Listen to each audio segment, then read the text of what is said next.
Hello, my name is Stooby Doobins, and in this one I'm going to show you how I beat Pokemon Platinum with 3 Numel. Numels? I feel like Numel is correct for the plural, so I'm just gonna go with that. It's a made-up word anyway, so I'm just gonna vibe what I feel is right. First, I will talk about the rule set I used while I beat Rourke into a bloody pulp.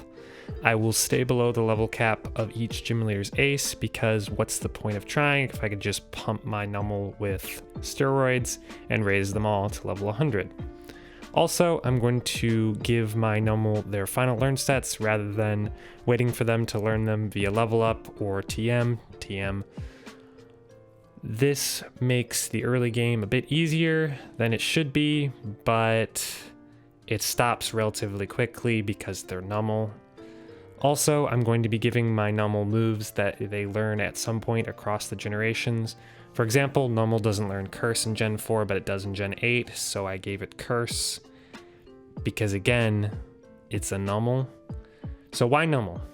There are a few reasons. One, I think they're really cute. I also think that they're camels, which is pretty cool. But the main reason is they share an ability with my favorite Pokemon of all time.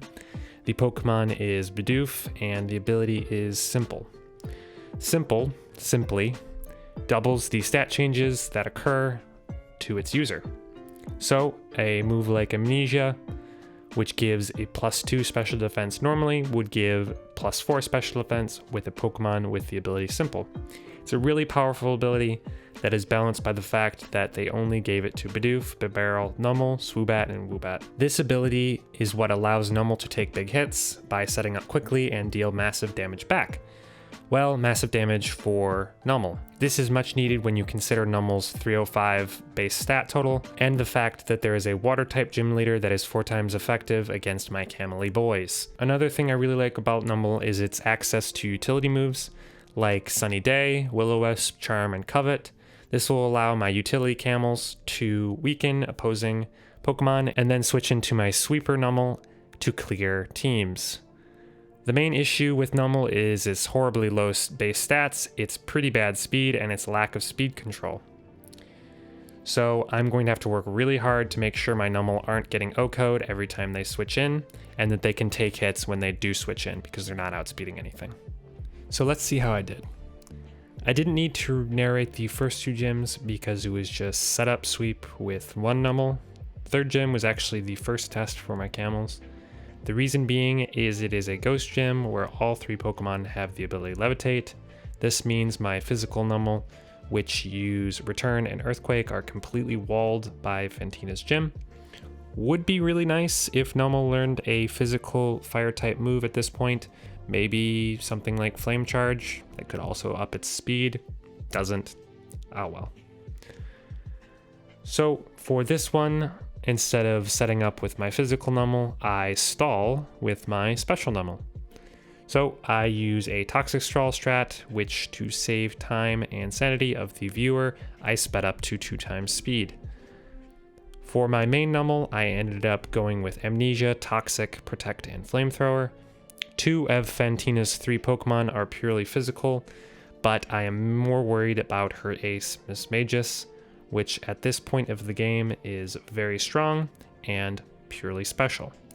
By the way, I just wanted to point out, it's a wild decision for Fantina to use a purely physical Haunter. Don't know why she did that, and honestly, I don't know why or how she got her job doing stuff like that, and maybe it's time to start auditing your gym leaders for making wild decisions. Just saying. You do you, girl. I shouldn't judge. I have 3 Numel. I actually get a pretty lucky burn in this fight on the Haunter, and if I didn't, I don't think I would have won. But if I had lost, probably a pretty easy fix would have been to switch Protect out for Curse.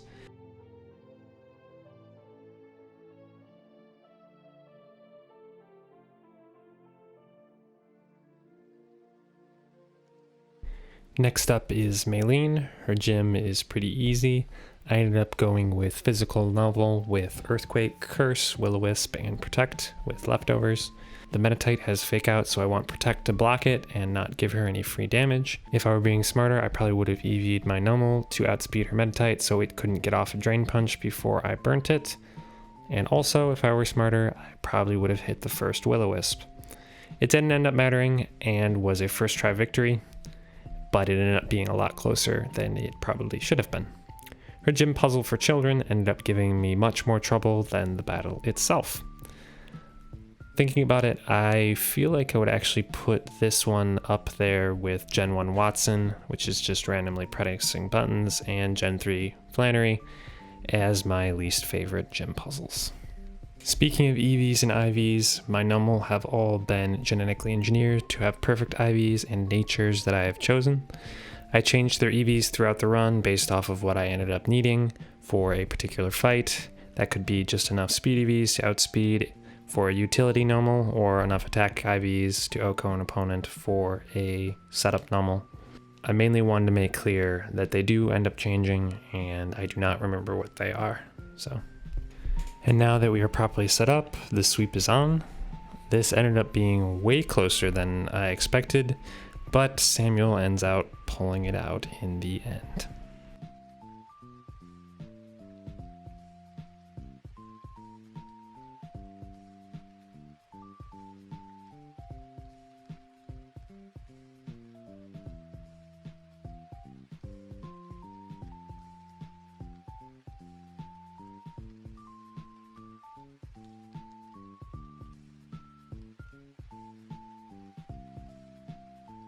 This right here is probably my second favorite fight of the run and took multiple hours and many attempts to complete.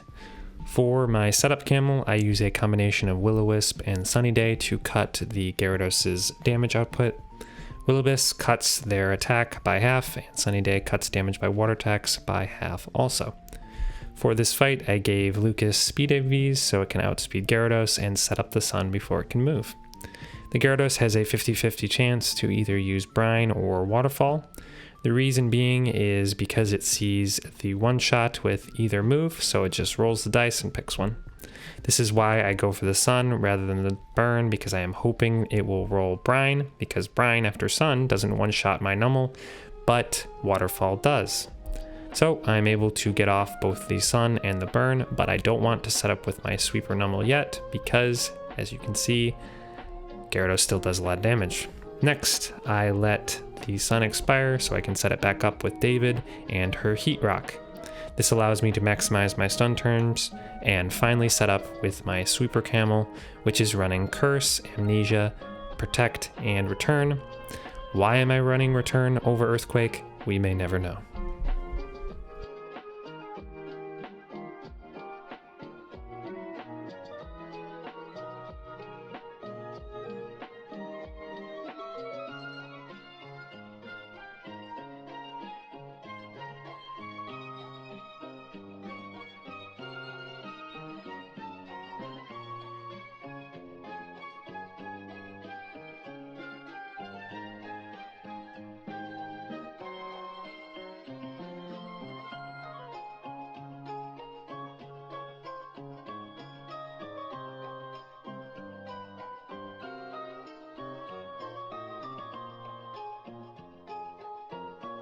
A little bit more on the last fight while Byron's fight goes on.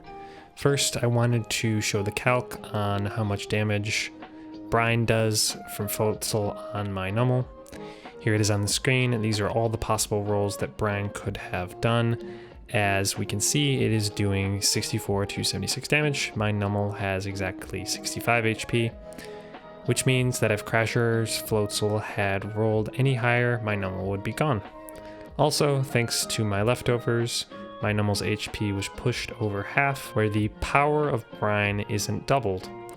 I brought the HP, and by my darndest, Samuel was going to use that HP. Anyway, Byron is pretty easy. You set up rocks to break Bastiodon Sturdy, and then set up sweep him like you did his dumb son. Candace is also pretty easy. I burn the Sneasel and set up again with Samuel. This time she is running Curse, Amnesia, Earthquake, and Return. I need both because her Frostlass is immune to Return and her Obama Snow resists Earthquake. That doesn't end up stopping me from clicking Earthquake on her Obama Snow anyway, but that was the reason why I had both and not Protect instead. Candace will try a pretty cringe evasion technique with her Frostlass with Snow Cloak, but Samuel doesn't miss, so it doesn't matter, which ends up bailing me out. While I finish up this battle, I wanted to put my Numel stats into context. Here are my Numel's normal base stats. When fully boosted to +6 attack, defense, and special defense, and -6 speed, it has the effective base stat of 240 attack, 160 defense, 180 special defense, and 9 speed, with an effective base stat total of 714. That's still lower than the base stat total of 8 Pokemon, those being Arceus, Ultra Necrozma, Primal Kyogre, and Groudon, both Mega Mewtwo's, Mega Rayquaza, and Eternamax Eternatus, which is impressive company to be in. Its effective base attack is higher than any other Pokemon's base attack, but lower when you add in the use of Choice Band, which my Numel can't use because it needs to set up. For its defenses, it is basically a slightly more specially defensive Deoxys defense, with a better HP stat. Also, it only outspeeds Shuckle, Pyukumuku, and Munchlax, and is slightly outsped by noted speed demon Ferroseed. The main drawback to this is I really can't use items other than leftovers to boost damage or defenses, and at +6 you basically don't have an ability that matters.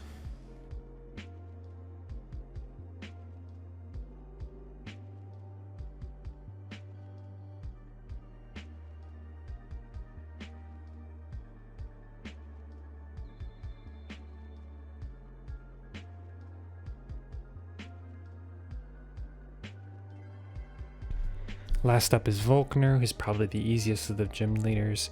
If your team is walled by Numel, you should really reconsider your team. Also, Volkner's Luxray has Rivalry over Intimidate, which I would argue should be a fireable offense. Because it was so easy, I'm going to rank gym leaders while my Numel sweeps him.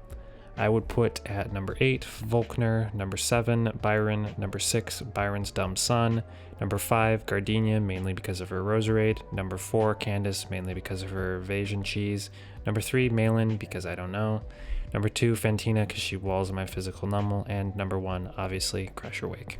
It's honestly a bit of a weak slate of gym leaders if the number 2 gym has a completely physical Haunter, a Pokemon with 50 base attack, and 115 base special attack.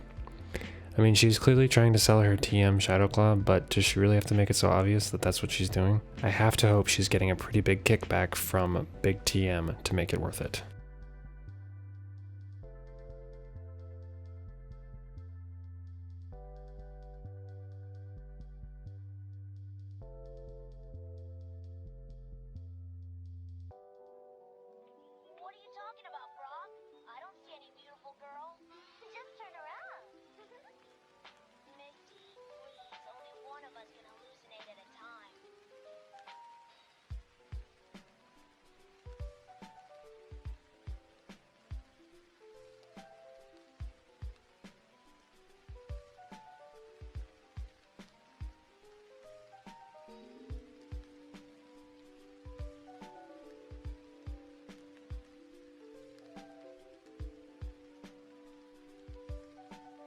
Now we're finally at the Elite Four. Looking at the path ahead, we have a very advantageous matchup against 3 of the 4 trainers. Starting with Aaron, who is a Bug-type trainer which is very weak to my Dromedaries.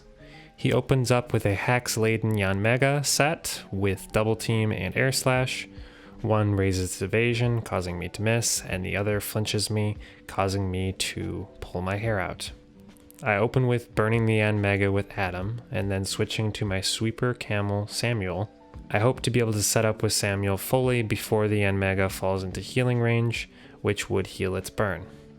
I am unable to do that because Aaron's hacks, and he full heals and heals its burn. At this point, he has also set up copious amounts of double teams, and winning the battle is basically not getting flinched and not missing return. Once this eventually happens though, we have already won.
Next up is Bertha, who is easily the hardest fight of the run.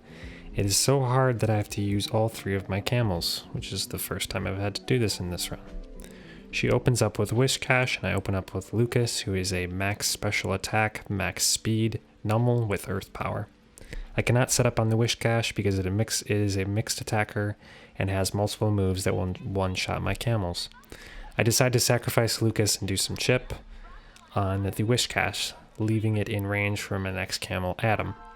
Both Adam and Lucas are EV'd to outspeed the Whiscash, since they don't do that naturally. On Adam, I have Charm, Will-O-Wisp, Protect, and Earth Power. I have Earth Power to finish off the Whiscash, Protect to get enough health back so that I can get off both Will-O-Wisp and 3 charms on her Hippo, which comes in next. I charm the Hippo first, and then burn it so she doesn't take too much damage and get into healing range too early. Also, charm and burn quarters the Hippo's attack, where 2 charms cut it by 2/3, so it's more optimal to do it that way. I protect twice, so now I'm in range for the Hippo to knock me out when I get off all 3 of my charms. Adam is then knocked out, which I get a free switch to my sweeper camel, Samuel. For this fight, she is EV'd exactly to outspeed the Hippo by 1 point. She is running Return, Earthquake, Curse, and Substitute. I would like to run Protect over Return for more recovery, but her next mon Gliscor is Flying type and I cannot. I'm running Substitute to shield myself from a Gliscor Earthquake, which even at +6 does half to my good camel. An added benefit to Substitute is it protects me from Yawn, which the Hippo likes to spam when it knows it is losing. I am able to set up and one-shot the Hippo, which brings out Gliscor. Weirdly, even at +6, Return is not a guaranteed one-shot on Gliscor, so I must give Samuel enough attack EVs to guarantee that. It has to be a one-shot because I don't have enough HP to take an Earthquake from Gliscor and then face down Bertha's remaining Pokemon. After Gliscor comes in, Golem and Rhyperior are next. I gave Samuel enough HP EVs to survive an Earthquake from both of them, since they both outspeed me. If Golem had Sturdy and not Rockhead as its ability, I do not think I would have been able to beat this fight.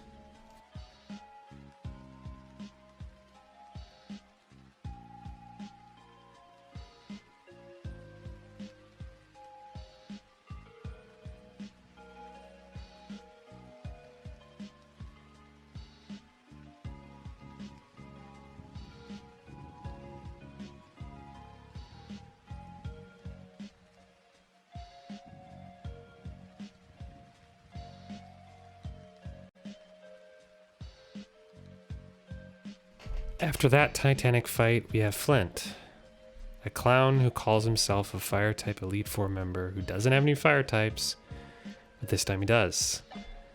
And the only reason is because he was bullied into it.